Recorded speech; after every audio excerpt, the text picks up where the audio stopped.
Beyond podcast, which is a podcast about industrial distribution in the United States and in Europe with a special focus on digital business. I'm Leonard Paul from warenausgang.com, and fortunately I'm not here talking alone for the next half an hour to 45 minutes. I have a great guy with me from the US who is fairly known in the US industrial distribution industry. It's Ian Heller. Ian, please be so kind and introduce yourself pretty quick to our listeners and watchers. Hey, Leonard, it's great to be with you today. So I'm Ian Heller. I'm the President and Chief Operating Officer of Modern Distribution Management. We are a specialty publisher, data provider, and events host for executives who work in distribution, primarily in the United States and North America. So you joined MDM, I think half a year ago, is that right? Or a couple of months ago?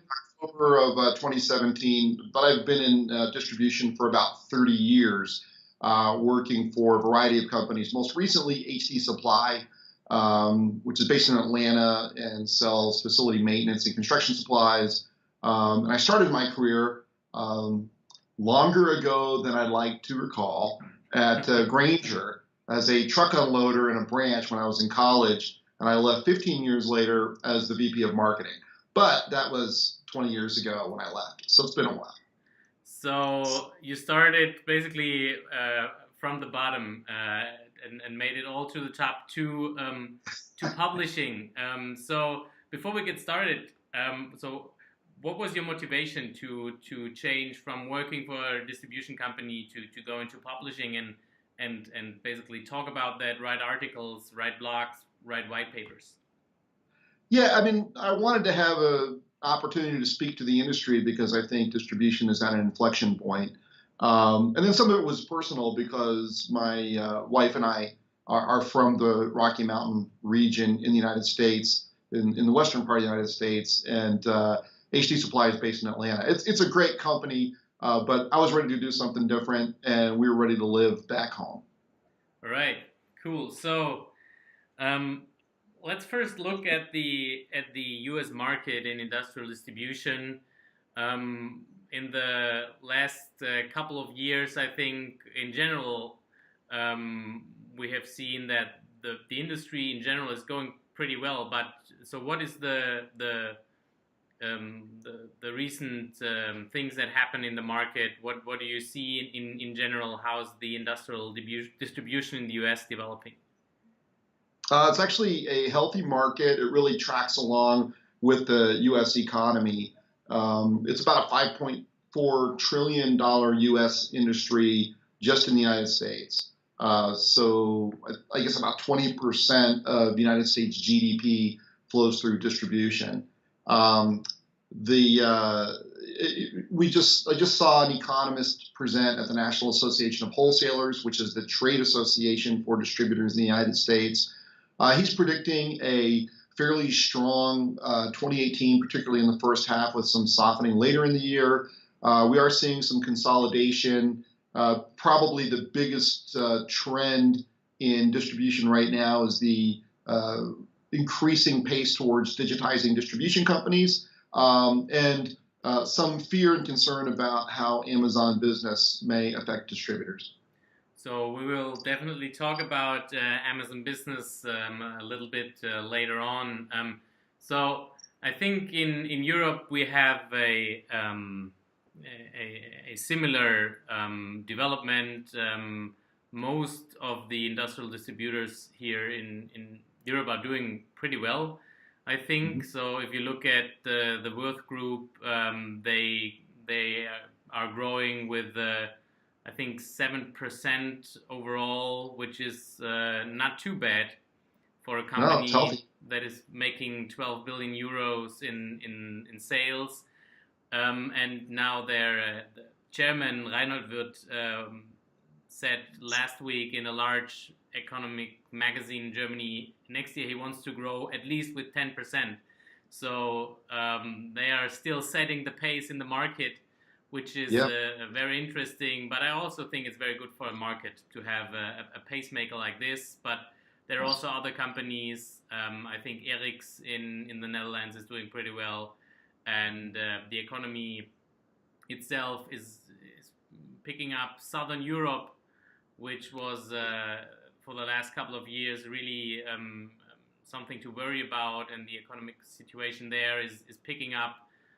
Markets are recovering, so it looks like there is a great 2018 ahead for the distribution companies. And now that the Brexit is turning into the Breno, we'll see.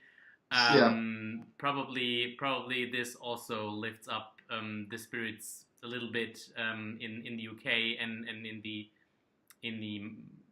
intra-European markets. So, but looking at digitalization, what efforts do you see in the US for the large distributors? What are they doing? I mean, now it's 2018, so we should be over the point where you would think about having an online shop or an e-commerce suite, or giving your sales reps a digital a road book or something. So where are you standing there? Yeah, I think the major distributors get it. They have been. I think Grainger.com launched somewhere around 1995. It was probably the first among the large distribution companies, and they're a sophisticated online seller. As you go down the curve from the large guys to the mid-sized distributors and down, they get much less sophisticated, or very quickly on average anyway. I think for the big distribution companies, it's all about increasing levels of sophistication and dealing with the advent of artificial intelligence. And specifically, the next step is voice ordering. And Amazon Business is already already offering that through Alexa for Business. I don't see any distributors who have that kind of capability right now. So I think getting the data scientists and the artificial intelligence experts in is really the next frontier for large-scale distributors. There may be some working on it, but if so, they are not as advanced, I think, typically at all as Amazon Business is. So you mentioned Grainger, and I mean, Grainger is the 10th largest e-commerce retailer overall in the US, I think. So they definitely are on the map, and we will talk about them later in detail a little bit. So what other distributors do you see that you would want to take a look at if you are looking for, best practices in the market? Yeah, so my old employer, HD Supply, has some sophisticated e-commerce capabilities. I think Fastenal has done a nice job with their e-commerce, and also building moats around their value proposition that are hard to penetrate with e-commerce, like vending machines. And they have a totally different strategy than Grainger, where Fastenal's been proliferating small stores around the United States, thousands of them, but they sell fasteners, so you can pack inventory into a small place. A lot of times people need those products very quickly. MSC Industrial is another company that's done a nice job building out e-commerce capabilities. And then there are a couple of interesting things happening with companies like, there used to be a company here called Production Tool Supply, and that's now owned by Berkshire Hathaway, which is Warren Buffett's company. Yeah. They're really providing master distribution services for distributors who maybe aren't sophisticated enough to do their own catalogs or can't afford the working capital to buy a lot of inventory. Then there's a startup called Supply Hub, which looks a lot, in terms of its offering, looks a lot like Amazon Business. So we're seeing, I think, a lot of collaboration among distribution companies, and my guess is that's going to grow because they're going to have to collaborate against this 800-pound gorilla that's entered the industry. So let's talk a little bit about Fastenal. During my time in the US in 2011, I really found it fascinating how they already started to build up that vending machine business, which Mm-hmm. is a very unique strategy, I think, also in that terms that you can really see their focus on that, and basically all PR releases are about, we have, I don't know, 2014 or 2013, it was like 10,000 vending machines, and it was like 15,000. So um, why do you think that this could be a successful strategy, especially in terms of, as you said it, building a wall around your value propositions and also around your customers? Yeah, so I was a consultant to distribution for about 7 years. And one of the things I learned is that very often when distributors say, I want to sell more value added services, it was really just a euphemism for, I want higher gross margins. And, because there's no cost of goods sold associated with a lot of services, at least not in the traditional sense. The difference now is that you really have to have truly value added services to protect yourself from digital players. And vending machines, I think, are a great way to do that because you've got, you're actually replenishing those machines yourself. You're maintaining them in the customer's facilities, and in some cases, these distributors are actually manufacturing those vending machines. And so that's a hard type of service for pure digital players to penetrate because you have to have local people on the ground in many, many markets. And that's not really the game for companies like Amazon Business. And you can imagine, Amazon's got those stores where you can walk in and there's no cashiers. Well, you could duplicate that in major job sites for construction supplies, for example. I've seen pictures of Fastenal putting shipping containers that are on site that they maintain the inventory on in unusual locations, not plant locations, but construction sites in places that are very remote. I think it's a nice barrier. We'll see how long it lasts, but that is a way to protect your business from the digital players. But on the cost structure side, isn't that if you are manufacturing those vending machines yourself and you really drill down into the value chain, you really have to charge your customers a premium, right? So, do you have any experiences like how high that premium can be compared to the regular next day or 48-hour delivery standard service levels?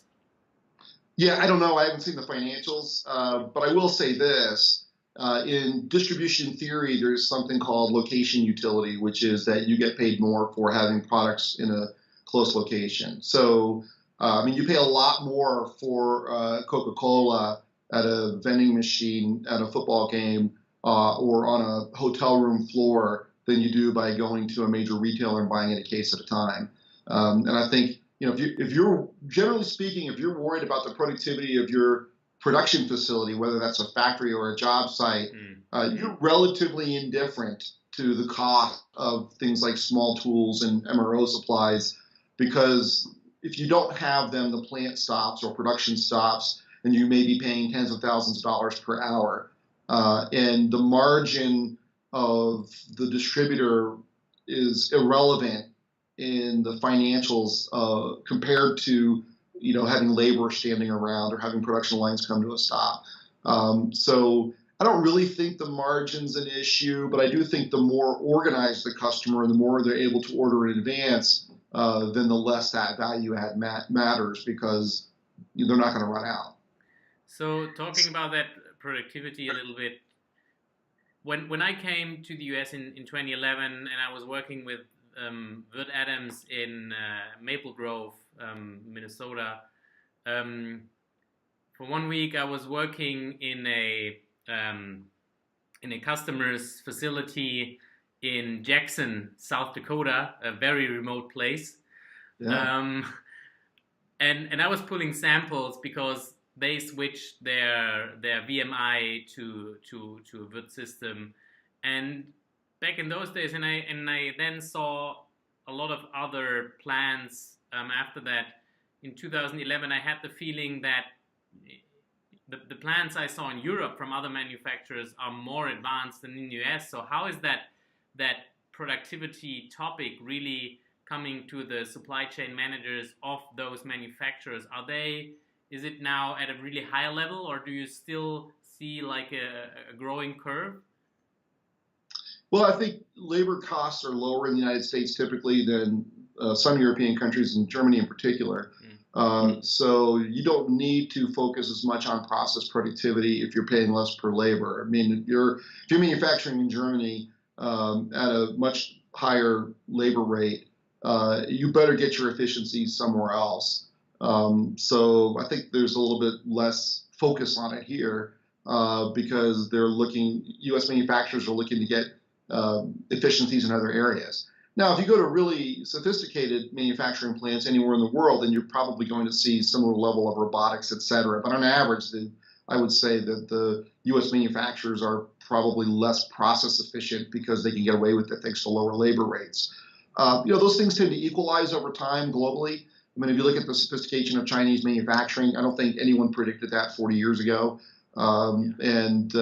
So, there's this equalization of automation and labor costs and supply chain effectiveness that we're in the middle of right now. I mean, you're seeing labor costs in China go up substantially in manufacturing, and now there's a lot of factory automation that's available that wasn't available 20 years ago. So what you're getting now is a net movement of manufacturing activity back to the United States because labor is becoming less important. And I think all the same applies to things like vending. If that's really the best way to get costs out for miscellaneous supplies, it'll eventually find its way all over the world. Yeah. I mean, I think that this vending machine idea is I mean, it's a very good start to tell your customer a very good story about your value-added services, because I think that the principle is very simple and basically everyone can get to it and can understand it pretty quick. No matter if you have a highly sophisticated shop floor manager or a supply chain manager sitting there, or a guy running the shop floor who isn't probably not thinking about those topics in his day-to-day business because he's done things the way he's done it for 20 years and driving to a Grainger facility and picking up stuff, or going to a Fastenal facility picking up stuff. But I can totally see this, and I think it's also interesting for European distributors to follow that model. So my former employer, the Wirt Group, I know that especially in their Wirt industry segment, they are really developing vending machines and Kanban systems that are really sophisticated, I would say. And companies like Bossart from Switzerland are doing that, and and others like Eric's, I think, are also doing a lot to get more into the value chain of the customer. And this is basically what you're doing, because basically it's their inventory which they haven't paid for yet in a sheet metal box that comes with your brand. And once that is installed and it runs, basically you won't, as a customer, your costs to change that are so high, you probably don't want to do it at all. So yeah, that makes a lot of sense. But another thing that you mentioned is Supply Hub, which is, I think, a startup founded by 500 startups, or went through the accelerator of 500 startups, I believe. Yeah, I don't know. Sounds like you know more about them than I do. Oh yeah, I visited 500 startups last year, so I remember some things from that visit. So we're gonna try to get them on the phone and talk to them. So yeah. Well, let's do that. Yeah.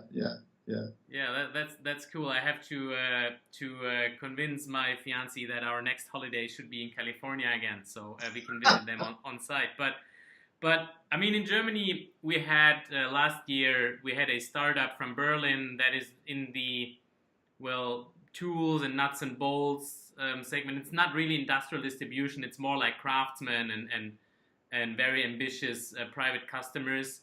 But they built up a very good business, and now in their third year, in 2017, and the company is called Contorion, they made 50 million euros in sales, which is, if you compare the market sizes to the US and see that Europe is very fragmented and they are only operating in Germany, I think this is pretty decent what they did. I agree. And they got bought for 120 million euros just in their third year of existence, which is for European venture capital terms really a lot. So, and they got bought by, yeah, that's a lot, right? So they got bought by a traditional distribution company, which is called the Hoffmann Group from Munich, and that picked up a lot of attention in the market because there were some that really, now saw that there are two things coming together that might create, I don't want to say a perfect storm, but it's a very interesting combination of resources. So the industry insights on one side and the digital insights, and having a team of 60, 70 developers on their own and their own technology stack and all of that. So, but there were others that basically said, why do they overpay so much for only 50 million euro in turnover? Right. I think the point is not that they bought 50 million euro in turnover because that's a drop in the bucket for a company making more than 1 billion sales in Europe. But to get back to Supply Hub, how do you see chances for a company, for a startup like that in a market that is, compared to Europe or Germany, I would say even more competitive in terms of you have Grainger, you have, McMaster-Carr, MSC, Fastenal, Annixter, you have all those companies in the market. You have Amazon Business that is already at another level of development. So would you buy shares at Supply Hub? I don't know enough about them to know for sure. But there was a deal in the U.S. similar to the one that you just mentioned. So a few years ago, Walmart bought a company called Jet.com. Jet had never made a profit, supposedly, and there were criticisms that Walmart significantly overpaid for them. But I think it's the same story. They weren't buying the turnover; they were buying the expertise and the capabilities. Walmart.com is growing at a ferocious rate and is now I believe, the second largest marketplace in the U.S. online. And I think that Jet made a big difference in them achieving that kind of momentum. It remains to be seen if Supply Hub will be the same type of opportunity for big distribution companies. I mean, I don't know. The big guys may not need it. Grainger is a very, very sophisticated e-procurement seller. For all of it's kind of popular to bash Grainger these days, but they were a very early pioneer in online success. And by the way, I wasn't involved in that, so I'm not taking credit for it. But they, I don't know if they need a Supply Hub for the technology. I think the value in a company like Supply Hub is the ability to create a third-party marketplace. I remember in 2000, Grainger proposed something called Material Logic, which was incorporated separately and was going to be a third-party marketplace. They were going to invite all of these distribution companies together to collectively offer their SKUs online. It was headed up by a guy at Grainger who was really a visionary named Don Valinsky. But really was ahead of its time, and possibly the technology wasn't ready, and they shut it down. But these ideas have been here for a long time. The question is, how are distributors going to organize together to build a marketplace that can compete with Amazon Business? And there are some options. I mean, you could say, well, since Amazon Business is a logistics company, an artificial intelligence company, and a distribution company, and a software company, what if Walmart and FedEx, who's not Amazon's preferred carrier, and Grainger and a dozen other distributors, and Google So all those companies view Amazon as a rival. And there's a saying from the 4th century BC in China, the enemy of my enemy is my friend. So what if those companies got together and said, hey, we're friends now. We're going to build out an alternative value proposition to Amazon Business. I think that would be good for competition because, industries don't benefit from monopolies. And I think that there's potential for that, at least in a certain component of the market with Amazon Business. So maybe a company like Supply Hub's technology is sophisticated enough to provide a platform for some of that. Maybe those companies don't need that help, but I think what you're seeing now is a set of companies who are positioning themselves as rivals by building out these third-party marketplaces, and that's part of what I think Supply Hub offers. I don't know right now whether or not they have the capabilities to become attractive to a large distribution company. So you said that it's popular to bash Grainger these days, and I was a bit surprised about that because in the past 2 years since I started my blog, I always thought of Grainger and used Grainger and wrote about Grainger as a positive example of an established distribution company that is not, giving in on, digital and Sure. but that is heavily investing. And I know that when I was back at the Würth Group, one day there was a press release or something like that saying Grainger hired 200 developers and e-commerce specialists and put them in an office downtown Chicago. Yeah. And that was basically at that time the whole IT stack of the whole Würth Group put together, right? I mean, that's not 100% true, but it felt like that. So, right. And now Grainger released their numbers for 2017, and so for me, I published an article last week with the title Grainger Things. So, because it seems strange to me that they are doing well in some parts, and you see them coming out of their consolidation phase, but in other parts they are not doing so great, especially when I look at the Zorro Europe, which is basically doing the same thing as Zorro.com in Europe, but they have a whole different basis that they build on here, and I think that's why it's not working out so great. But what's your opinion on Grainger? I mean, if you look at the numbers and probably went through the analyst call or the last presentations, what's your general feeling about Grainger? Do you really also see them picking up a little bit? Yeah, I mean, I think they did better last year than most of the analysts predicted because when they did their price cut, they were roundly criticized for giving away margin and profits. I think it was a remarkably gutsy thing for them to do, and their CEO, D.G. McPherson, deserves credit for having the courage to do what, frankly, needed to be done. And to make that one of your first acts as a new CEO, I think is pretty unusual and to his credit. And I think it was the right thing to do. I think the underlying trend is that in the U.S., distributors have used tiered pricing and matrix pricing to get more profits out of the smaller customers, so they can provide discounts to the larger customers.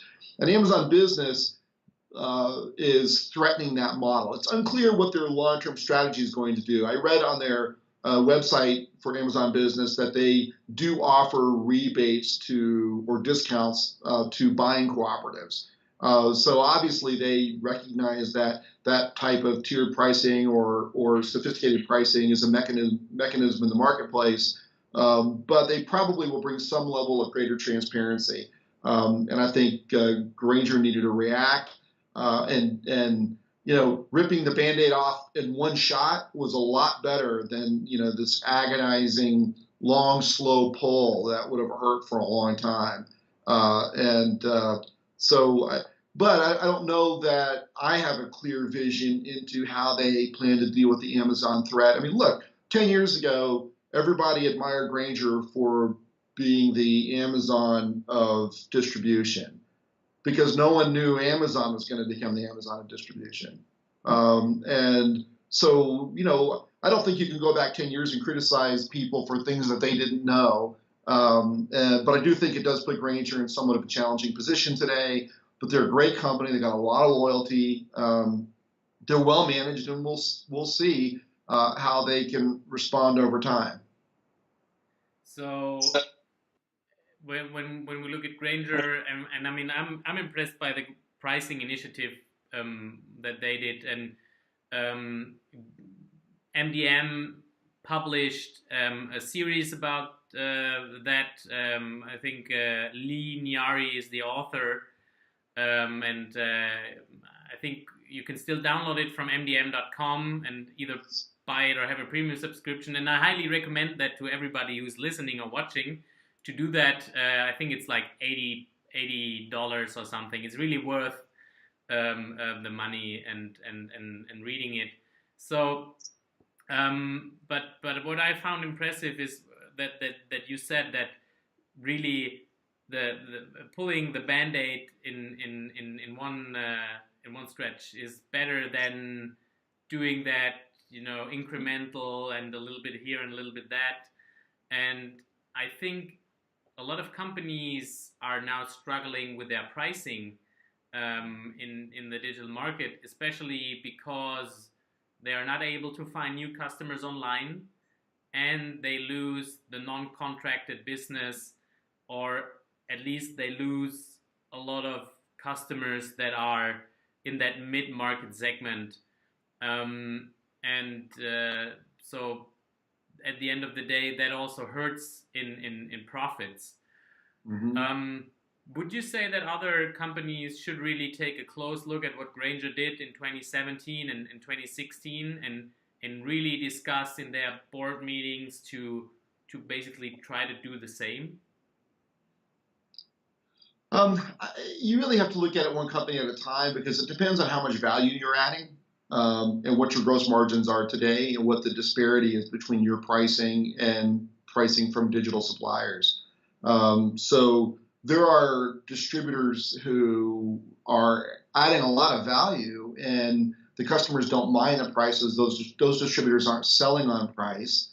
So they'll be less affected by increasing transparency if that happens. Then there are others who probably are not offering as much value and need to address the price. But I would say it's going to be a question that every distributor in the U.S. has to answer to one degree or another. There's a very large number of distributors who are small and mid-sized who don't sell online at all. And so on the one hand, they're protected from the pricing transparency. On the other hand, they aren't showing their products where people are increasingly shopping. So I don't think you can speak to the industry about that other than everybody needs to evaluate their situation and have a deliberate strategy for how to react. For a lot of them, they're going to have to cut some prices. For a lot of them, they probably need to add more value, and some of them are probably okay. We haven't done an analysis, so I think there's going to be sort of a bell curve of responses like there are in most situations where you have a large number of players. So Grainger also took a lot of hits for Gamut.com, which they launched, I think, early 2017 or late 2016. And I think one headline I read was like, it's too little and too late, or something like that. Do you have an opinion on that? What they did there? I mean, basically, it's more like better product content, better product data, and more curated content overall on the website. Yeah. So look, I spent most of my career in marketing and e-business. And I can tell you that I have had initiatives that I was very passionate about that turned out not to work. And there are plenty of critics standing by the sidelines to tell you how dumb you were to try those initiatives. I don't really understand the thinking behind Gamut. I think it probably wasn't the best idea. I think you need to have fewer websites, not more. But having said that, I don't mind them. It doesn't bother me that they tried it. I mean, you can either be the one taking risks, or you can be the one on the sidelines criticizing those who do. So I would say, yeah, it probably wasn't a great idea, but I don't think they spent a fortune on it. I don't have any insight into that, and I don't really. I don't criticize companies that try innovation because you don't know where the boundaries are about what customers will pay for and what they will prefer until you try some things. Well, and I think it's okay to criticize company for something that is obviously stupid because it's not like focusing the customer. But I wouldn't put Gamut in that corner, because I mean what I read from here, from over the pond when I see it, and it's really funny. You have to go through a VPN connection to get to the website, so you can't go there with a German IP address or any European IP address. But I think that when you look at that, like how defendable is it to have curated content in industrial distribution, and how much value that is adding? If you look at Amazon Business, they have a hard time with the content, right? Basically, they need the manufacturers to buy in and to work on the content provided on the platform, and then basically it's not like you put 100 or 1,000 AI developers on that topic and a year later you have great content from your website. So I think there is a lot of manual labor included, and there's also a lot of expertise from the industry that has to go in there. So basically, you have to have people that really understand the products and the applications to put that together. So I think it's definitely a better idea than Grainger would go and say we build another Amazon Business ourselves. I think that would have been a nightmare. And I also. So what I guess is that it was easier to do that under a new brand, as totally excluded from the core business, to gather some data and to see, is it really tangible enough to only just to think about, to include that in the core business. That's what I would see, because I think that a lot of distribution companies underestimate the value of great web content that goes beyond having your product attributes clear, or having reliable basic product data, but everything that builds on top of that. So I could imagine that this is going into this direction. But yeah, I mean, look, the hardest thing about building a B2B website is organizing the product content, and it has to come from suppliers. And it's like the old saying, many hands make light work. If I have 100,000 SKUs and I need to attribute them, well, I can send those off to 100 suppliers and they each do 1,000 of them on average, or I can do 100,000 myself. And the reality is they already have a lot of the data, and they are much more expert on their products than I am. And I don't have 5 years to get this done. And if I did, then the assortment would be different by the time I got to the end of the process anyway. And so you have to rely on manufacturers to manage your product data.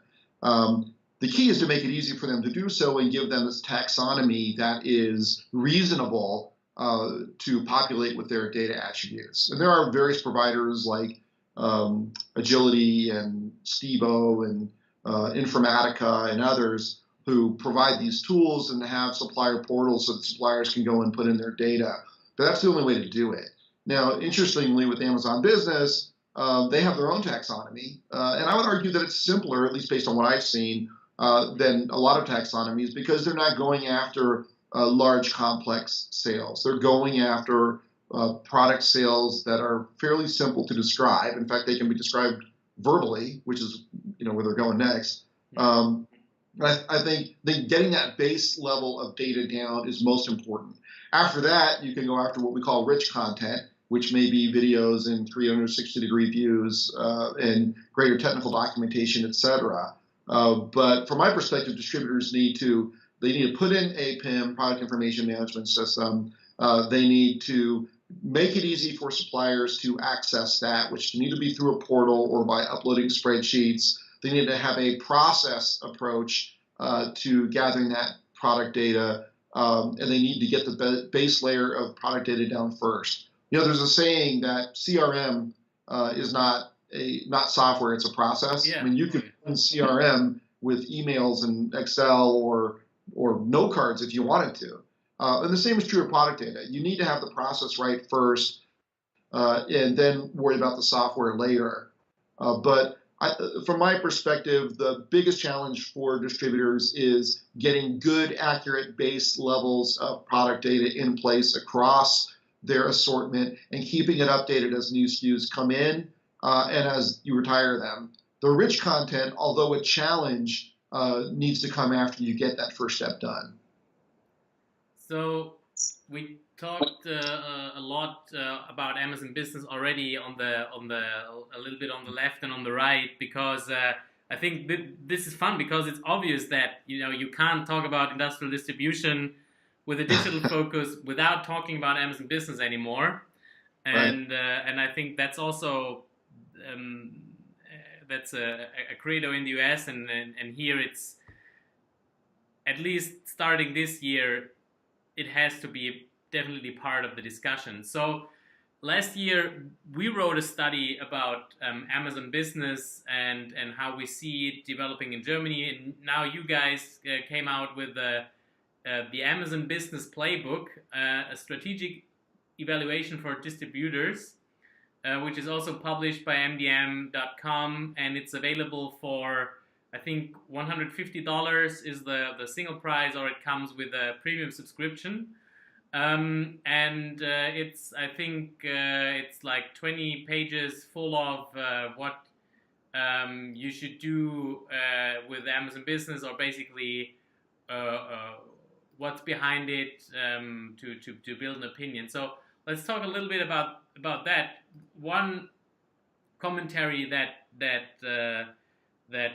really sticks out on like one of the first pages is that Amazon attacks industries and not companies, which is 100% true. So how do you see Amazon Business developing now in the US? I mean, they are far beyond the status of being somewhat experimental, right? So they're fully fledged in the market right now.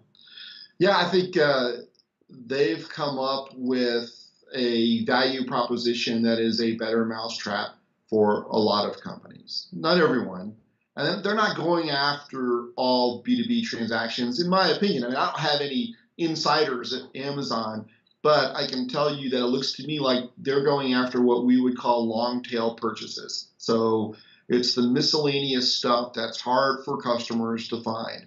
And it's funny, I was when I was at the NAW conference, the National Association of Wholesalers conference last week, I asked a distribution executive if they were running into Amazon Business, and he said, no, but we don't really sell to small and mid-sized accounts. We sell everything through e-procurement to large customers. And I said, well, Amazon Business integrates into 60 different e-procurement platforms now, and they have an online configurator that's pretty easy to use. It won't work in every situation, but it'll get you off to a good start. And we believe that at some point in time, they're either going to give away the primary e-procurement software, or they're going to sell it inexpensively and probably buy an e-procurement software company to get there. But they want to be the first stop when users at large purchasing organizations go to make a purchase. They don't want to get the scraps. They want to direct the scraps to traditional distribution companies. We'll see whether or not they can succeed. But if you think about the three main frustrations that e-procurement executives run into, they're trying to solve them all. So the first problem is e-procurement executives have to buy software. They have to configure it in such a way that it can integrate with 10, 20, 30 different suppliers.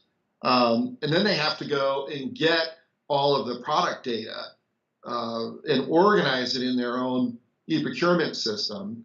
So they spend millions of dollars, they have a lot of people working on this, and when it's done, the end users say, hey, I get item not found much of the time when I try to make a purchase, and it's frustrating. And the e-procurement people look like they're wasting money and don't know what they're doing.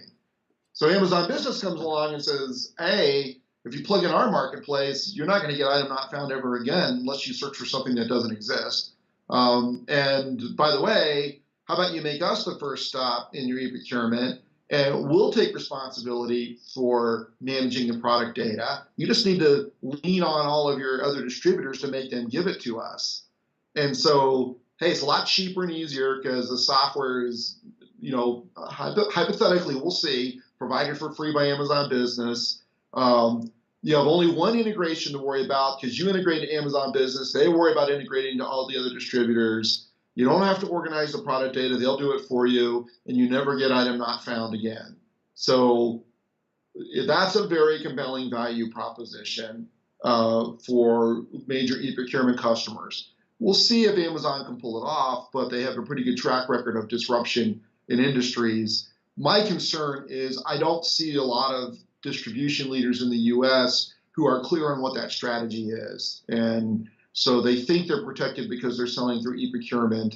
And they may have other strategies that help them, like private label products and special deliveries and training and services, et cetera. But you can't rely on the e-procurement as a moat anymore. You're going to need some other moats. And so we're trying to get the word out and raise the level of understanding because you're probably going to need an alliance of an artificial intelligence company and a big retail marketplace and a logistics company to compete with Amazon Business. And so we're encouraging distribution leaders in the U.S. to explore those kinds of alliances. So in Germany, I saw a presentation from Amazon Business, which is really like a public presentation at a conference where there were distributors and but also manufacturers from various B2B industries, and so they showed pretty clear that like now we're starting with a long tail spend.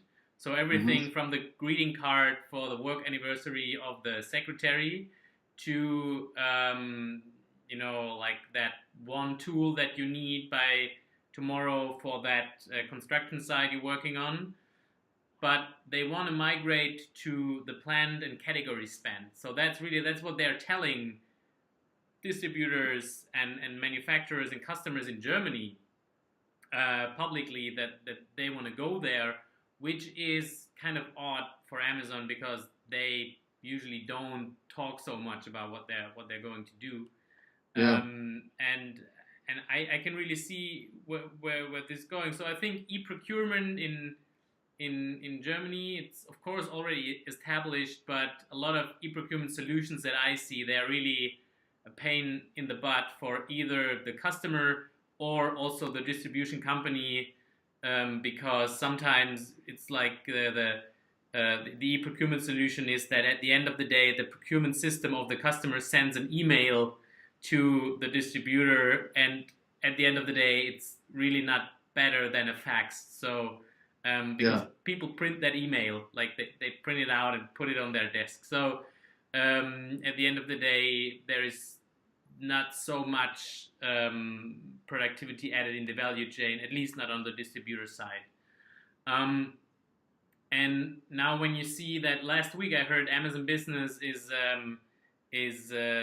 participating in a pitch to Volkswagen for their some of their budgets that they annually pitch out to other distributors, and that's really, I think that's really scary if you're a distributor, right?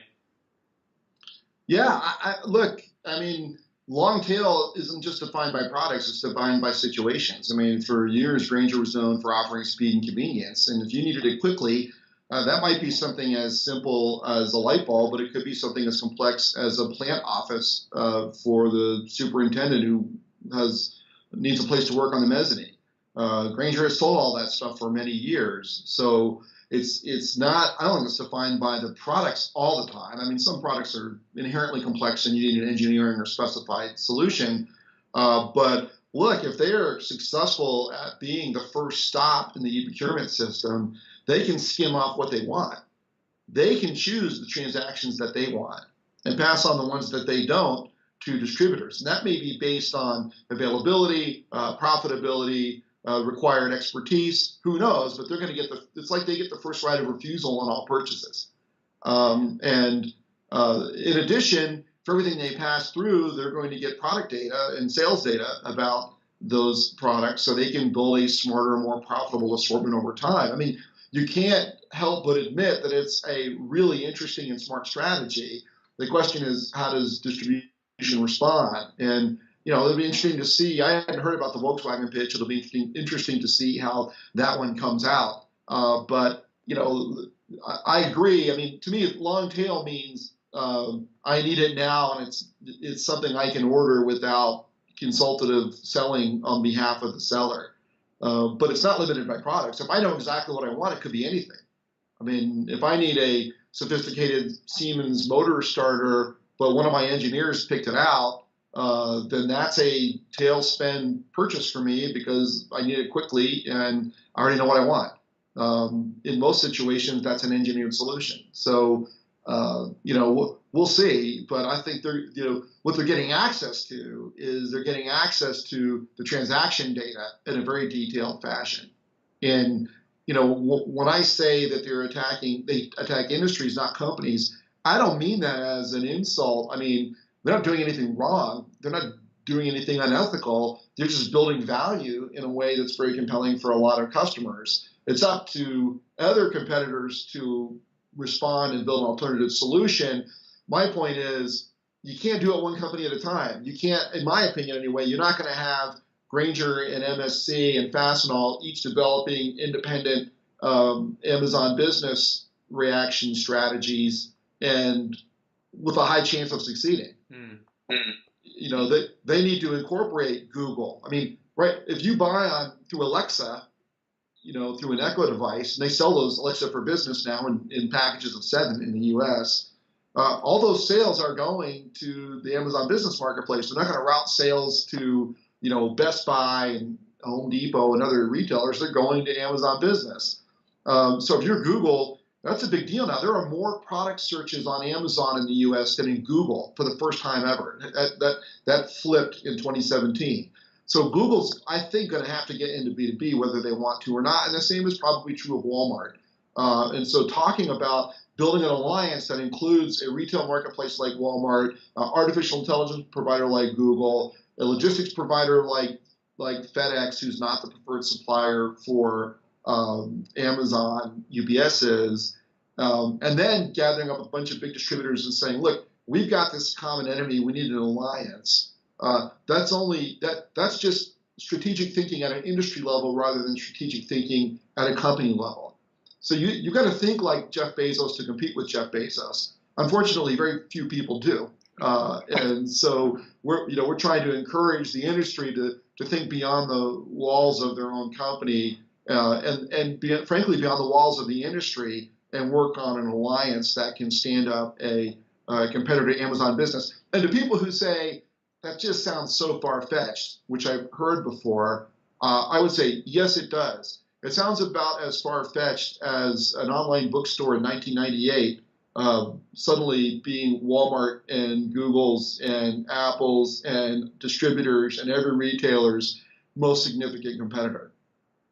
You've got to think like them to compete with them. That's the message. So I think that's a great message to conclude the first Over the Pond podcast. I'm